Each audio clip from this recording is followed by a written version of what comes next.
I am the Tofu Golem. Please enjoy the video. You'll begin by signing into Google Chat and confirming notifications so you don't miss messages.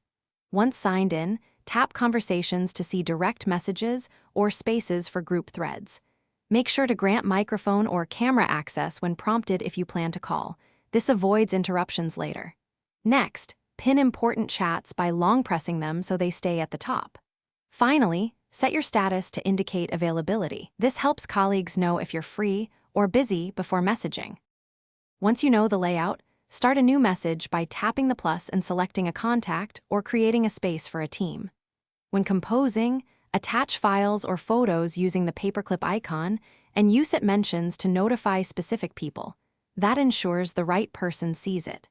Make sure to reply in threads to keep topics organized. This prevents clutter in the main feed. Also try the search bar to find past messages and the star or label options to save important items for quick access. To wrap up, use the call icons and a conversation header to start voice or video chats. Verify camera and microphone permissions first, so connections are smooth. Once done, fine-tune notification settings and do not disturb windows to prevent unwanted pings. If you run into problems, try signing out and back in, updating the app, or clearing the app cache to resolve sync or crash issues.